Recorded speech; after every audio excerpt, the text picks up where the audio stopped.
guys, what's up? It's Debbie, and I am back with more true crimes of criminal minds. I hope y'all are having a good morning, good afternoon, good evening, wherever you are. If you've never been to my channel before, this is a criminal mind / true crime channel. And what I do in the first part of the episode, I recap an episode of Criminal Minds. And in the second half of the episode, I talk about a true crime case that is either mentioned on that episode or is similar in some way. Before we get started today, though, I have a surprise. This is what I woke up to this morning when I grabbed my phone. A sneak peek of the next episode of Criminal Minds Evolution. Take a look.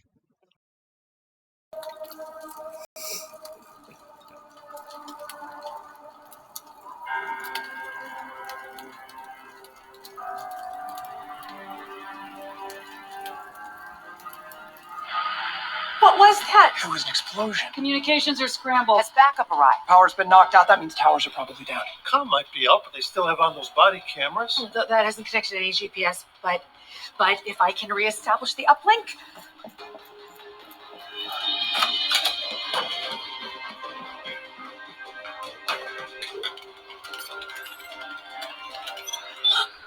Oh, one of the cameras is online.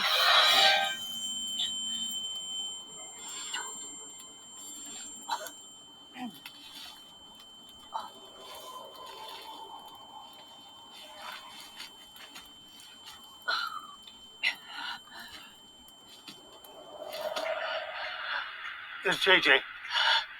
Where's Luke? I take back every mean thing I ever said. Please let him be okay.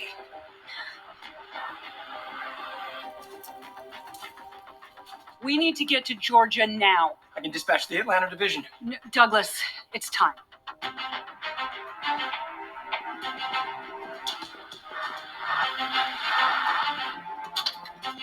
JJ's back online. She's still looking for Luke. We're on our way. Driving or? It's about time. Return it filled up and not just with fuel. Bring him home, Emily. We will. Wheels up.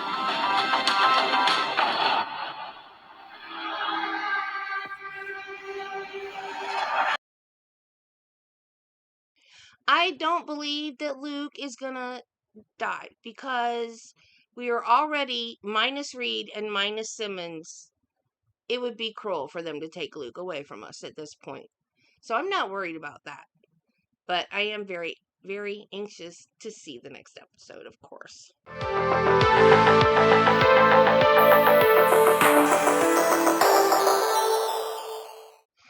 Today, we're going to talk about Season 1, Episode 22, The Fisher King, Part 1. And this is the last episode of Season 1. We did it, guys. We got through all of Season 1. So, this is a two-part episode. So, this is the cliffhanger of Season 1. We will see the results in Season 2, first episode. But for right now, we're talking about part 1. So you're not going to get the whole story. So you have to tune in next week to get the whole story. Before we get started, let me tell you about the Fisher King.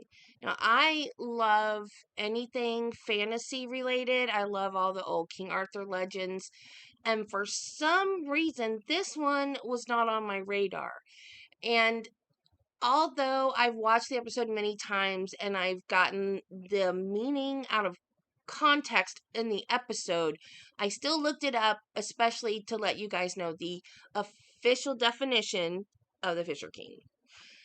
The Fisher King is a figure in Arthurian legend, the last in a long line of British kings tasked with guarding the Holy Grail. The Fisher King is both the protector and physical embodiment of his lands, but a wound renders him incapable and his kingdom barren. Unable to walk or ride a horse, he is sometimes depicted as spending his time fishing while he awaits a chosen one who can heal him. He believes that his wound can be healed only if Percival asks him a magic question. So that's background for this unsub. The episode opens with a girl being held captive in a basement. a terribly scarred hand takes a knife and cuts a lock of her hair. Then we're at the BAU, and Elle and Morgan are talking about going to a resort that his friend manages in Montego Bay, Jamaica. I wish I had a friend that ran a resort in Montego Bay, Jamaica. That would be amazing. The whole team gets a 2-week vacation. Reed is going to Vegas to visit his mom. She has schizophrenia and is institutionalized, but nobody on the team knows that yet. Gideon is going to his cabin in the woods for romance, and Aaron has a honey-do list a mile long at home.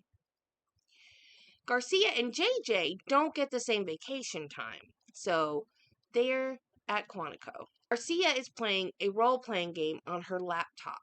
She has a crush on a character named Sir Nafe. JJ tries to tell her that it's not safe because she could be talking to anyone. And if anybody knows that, Garcia should know that, because she used to be the what was she called? The Black Queen or something like that when she was a hacker. She should know that. The same man with the captive girl also has pictures of the BAU. He's been stalking them. He tells the girl that he has to go out. She's chained to a bed in the basement. Hodge gets a phone call from someone that he doesn't know.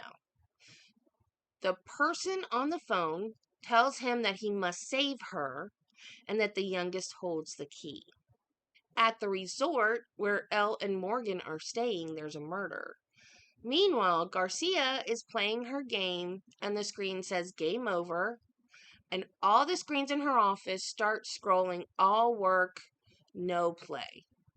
She freaks out, like total freak out, frantic, like running around the office and pulling out wires and doing this and that. I mean, she's nuts.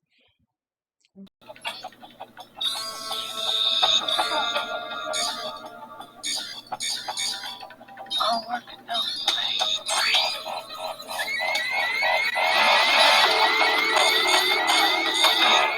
No, no, no, no, no, no, no, no, no, no.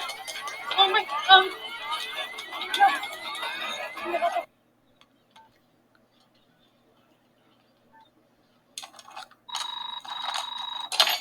All work and no play, huh? All work and no play? You just wait till I'm through with you. What? Garcia, I need a rundown on a guy. No. What? The information superhighway is closed. What are you talking about? Someone had the nerve to run a black hat up into my computers, Morgan. They hacked me, okay? But you can bet your sweet ass I will find them. I've got honeypot farms hidden behind UML kernel data packets and a first-generation honey net I personally programmed. My snort log lists every visitor, every server request, every keystroke of this entire network. If I have to back hack his IP all the way to the frickin' Stone Age, I will find this son of a bitch, okay? So bye. Then we see Gideon at his cabin. He's having a very nice romantic visit with his friend Sarah. He cooks her dinner. They listen to like big band music and they dance, and it's a side of Gideon we've not seen yet, and it's very nice. A box gets delivered to his house during this date. There's an envelope with block letters, and it's like a little manila envelope, small one, and it says save her, and it's taped to the top of a box. Inside the envelope is a Nellie Fox, I've never heard of this baseball player, but a Nellie Fox baseball card, because apparently Gideon used to go to those games with his dad, and he said that Nellie Fox was his hero when he was a kid. But inside the box is a severed head. Back in Jamaica, the police follow the blood trail to Elle's room. Gideon's box was postmarked from Montego Bay, Jamaica, where Elle and Morgan are. And when he looked at the box, he was like, I don't know anybody in Jamaica. The body found in Jamaica is missing a head. So somebody decapitated this person while Elle and Morgan were at that resort, and then sent the head to Gideon at his cabin in the woods. On the wall of room 19, where the murdered man was found, scrawled in blood are the words, "Save her." Marty Harris is the name of the victim. He checked in with a man named Frank Giles, but he is nowhere to be found. Morgan calls Garcia to run the names of the men, but she informs him that the internet superhighway is closed. She is frantically trying to figure out what happened to her system. Hotch goes to Jamaica with a forensic specialist that determines the man was already dead when Al got there. Hotch calls JJ to tell her they are on their way back when she notices a box on her desk. She opens it to find a shadow box with a butterfly in it. At the top of the shadow box, it says, "She has been searched for yet never found." Reed goes to his mom's hospital and he is told something was left for him. It's a skeleton key. So he goes back to Quantico. Now the team is in the round table room discussing the events that have just happened in order to put the pieces of the puzzle together. Nellie Fox was Gideon's hero as a child. JJ collected butterflies as a kid. Garcia tells them about the hacker and that their locations are always in the FBI computers in case they're needed. That's how the unsub knew where they all were. Garcia tells them the hacker's name is Frank Giles and she has his address. So the team goes to find him, thinking that he's the unsub. The one thing about this episode that I hate more than any other is the way Gideon looks at Garcia and says, "How could you be so stupid?" I mean, that's totally uncalled for. She made a mistake. That doesn't make her stupid. I hate that line. When they get to the apartment, they find Giles dead with a sword in his chest. There was no furniture in the house, just a bed in the bedroom. Like, not even a headboard. It's just like a mattress on frame. He was laying there with a sword in his chest. And then written in blood, again, he likes to write on the walls in blood, "Here thy quest doth truly begin." In the room is a bag of money, presumably money paid to Giles for murdering Harris. The unsub paid Giles, then murdered him and left the money. On the blade of the sword is etched, "To learn of what should next be done, leave the blade till the hour be none." Reed knows that the hour be none is 3 p.m. The crime scene tech uses a spotlight to change the lighting in the room to see what the unsub wants him to see. The outline of the sword is on one wall now, and like a shadow of the sword. And Hotch tells Morgan to tap on the wall, and they find a hollow area with a box in it. The box is locked, and Reed's skeleton key fits the lock. It's a music box with a note in it, a DVD labeled "Thy Quest," and a lock of hair. The DVD contains a recorded message from the unsub with video of Rebecca chained in the basement. He says that there is only one rule. Only the BAU and their team is to work on the case. No one else. He also tells them that they will receive something else to help the quest and that they will need a book, but he doesn't tell them which one. This is where Reed's intellect comes in fantastically. Haley goes to the BAU. She's got Jack in a stroller to give Hotch an envelope that was delivered to their house. She said that the man said the BAU needed it right away because a girl's life depended on it. Gideon tells her that it wasn't a normal delivery because they don't come with detailed instructions like that. The message is just a bunch of numbers. Reed figures out that it's a book code. They get the DNA results from the lock of hair and discover that it belongs to Rebecca Bryant, who has been missing from South Boston, Virginia for 2 years.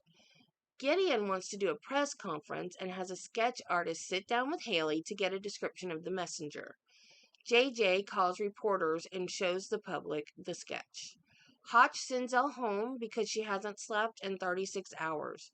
The unsub is in her house when she gets there and shoots her for not obeying the one rule that he gave them by having a press conference. To be continued. So that is The Fisher King Part 1. Now we are going to talk about an especially evil man. This is another icky one, guys. So icky. Josef Fritzl. My sources for this was Wikipedia, Criminal Minds Wiki, and Fox News and the Daily Mail.uk. And there was a documentary on YouTube, and unfortunately I've forgotten which one it is. I didn't write it down. I'm very sorry. But those are my sources for this week. Josef Fritzl was born on April 9th, 1935 in Amstetten, Austria, to Josef Fritzl Sr. and Maria Fritzl. His father was an alcoholic and left his family when Josef Jr. was 4 years old. Now, I always tell you guys about the conflicting things that I find. And so with this says his dad's last name was Fritzl and his mom's last name was Fritzl. In one source, I read that he was actually given his grandmother's maiden last name, that Fritzl was his grandmother's maiden name. So, I don't know which is correct, but for right now, that's not that important to tell about what this horrible, horrible man did. It also says that his father was an alcoholic and left home, but in other sources it said that he was killed in the war, that he went to war when he was 4 and then he was killed in the war. So he was killed in World War II. He was an only child raised mainly by his mother. She was abusive, and when he was 15 years old, he stood up to her for the first time. So after he stood up to his mom, he started with the bad behavior. Not that her behavior towards him was good. She was abusive. But he stood up to her, and then he started peeping in windows and exposing himself. In 1967, he broke into the Lynn's home of 24-year-old nurse while her husband was away and raped her while holding a knife to her throat, threatening to kill her if she screamed. He was also the suspect in the rape of a 21-year-old woman. He was arrested and served 12 months of an 18-month sentence. Why are you giving 18-month sentences for 2 rapes? That's not right. This isn't right either, and you'll find out later why. According to Austrian law, his record was expunged after 15 years. He went to college and became an electrical engineer. He married Rosemary in 1956, and they would go on to have 7 children. One of those children was a girl named Elizabeth. His mother came to live with them, and at some point he locked her in the attic. She died in 1980. He began SAing his daughter Elizabeth when she was 11. After she finished her compulsory education,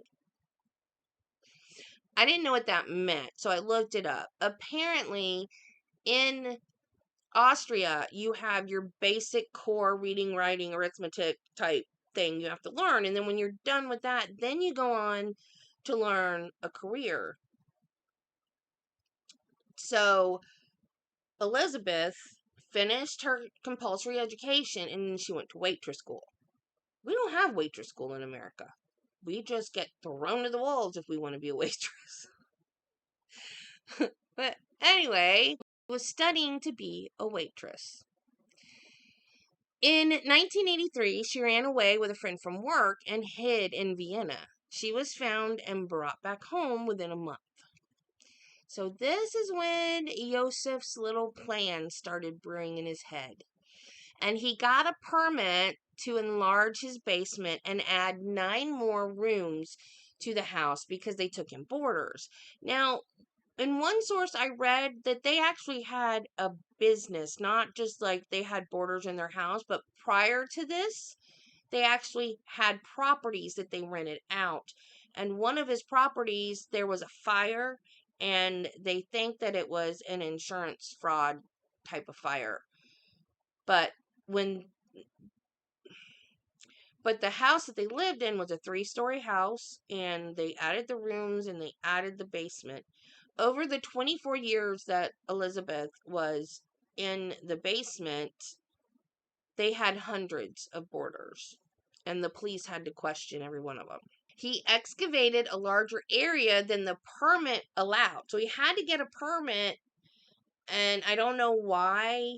I don't know why he was being evasive. I don't know if it would have cost more money, a different permit, or I don't know. But what he did was the permit had a certain dimension on it that the basement was going to be. And what he did, he made it larger. He made it the size he wanted it.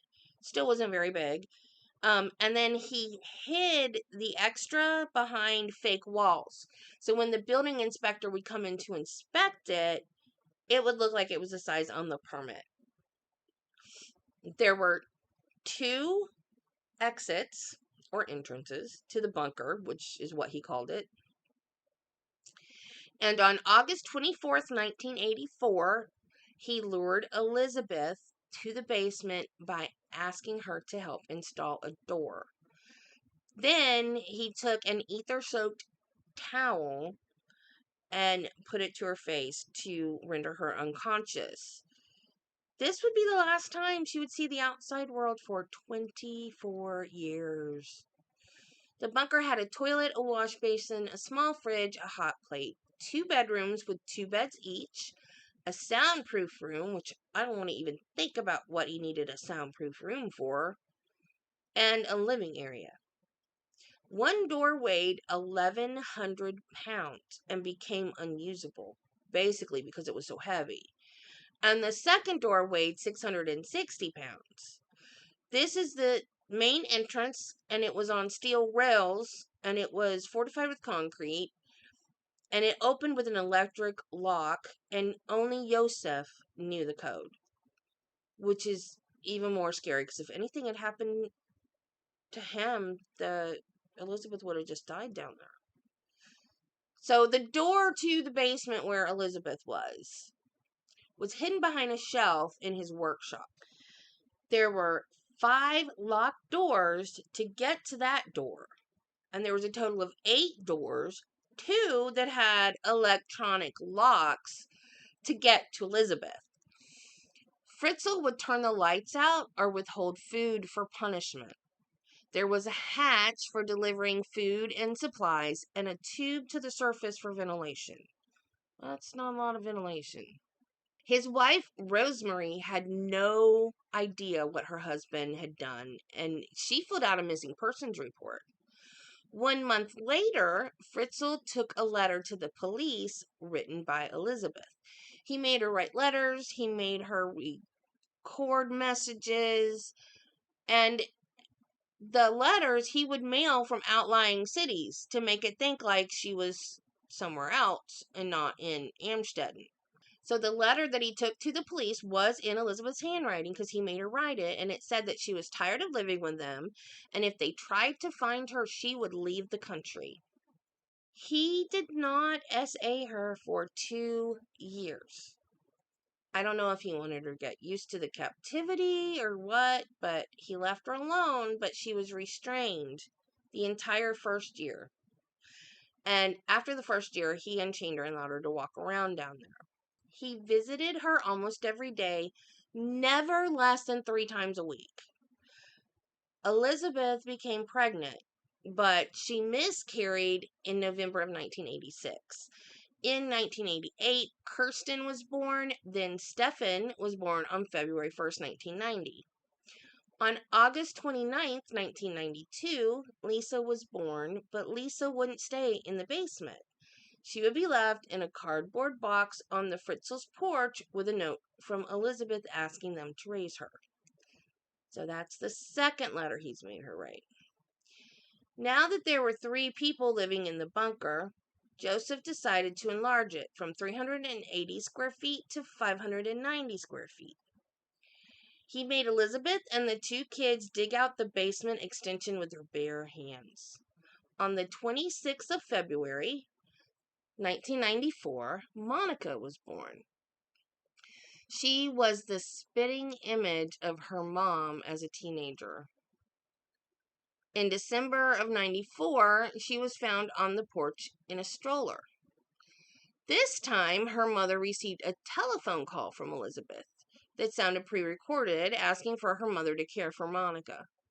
On April 26, 1996, Elizabeth gave birth to twins. She named them Alexander and Michael. Michael only lived for 3 days, and Fritzl burned his body in the furnace. Alexander went to live in the house. So that's another letter he made her write. Social services never had a problem with the Fritzls. They made frequent visits and never found anything out of the ordinary. They allowed them to be foster parents of their grandchildren, but it was really Fritzl's children, although his wife did not know that. Occasionally, some of the boarders would hear noises, and Fritzl would just tell them it was faulty pipes or the gas heating system, and then they would be satisfied and no more questions would be asked. On the 16th of December, 2002, Elizabeth gave birth to her last child, Felix. Fritzl allowed Felix to stay in the basement because his wife was not able to care for any more children. On April 19th, 2008, Kirsten collapsed. Elizabeth begged her father to allow her to be taken to the hospital. She helped Josef carry her to the car, and then he made her go back to the basement. At the hospital, Fritzl told the authorities that his daughter was in a cult, and he found his granddaughter collapsed on his porch. He rushed her to the hospital, and she was diagnosed with kidney failure and was in a coma. She was fighting for her life. The hospital thought that his story was fishy and begged the community for the mother of the sick girl to get in touch so they could get a medical history on her. Elizabeth convinced Josef to allow her to go to the hospital to visit Kirsten 1 week later. April 26, 2008, Fritzl released Elizabeth and the kids. The plan was to pretend that Elizabeth had finally come home, but when she arrived at the hospital, the staff called the police. She refused to tell them anything unless they promised that she would never have to see her father again. And they did. She told them that Josef told them that the door was booby-trapped with gas and explosives, and they would die if they tried to escape. She taught the kids to read and write and basic education, as much as she had. She told them that Josef SA'd her and made her watch porn. Then he would make her act out scenes from the adult movies in front of the kids. Her hair had gone completely white, and she was pale and malnourished. Her father was arrested shortly after midnight. Elizabeth, her mother, Rosemarie, and the kids were sent to a care house on April 27th. On the 13th of November 2008, authorities in Austria released an indictment against Josef Fritzl. He stood trial for the negligent homicide of the infant Michael, who died shortly after birth, and faced between 10 years and life imprisonment. He was also charged with, I really don't want to say these words, rape, incest, kidnapping, false imprisonment, and slavery, which carry a maximum 20-year term. He pleaded guilty and was imprisoned in a facility for the criminally insane. Elizabeth, her mother, and the kids went to therapy. Eventually, the house kids came to recognize Elizabeth as their mother. They had to have special therapy to adjust to light because they'd been kept in such a dark place for so long. There was lighting in there, but it wasn't very good lighting.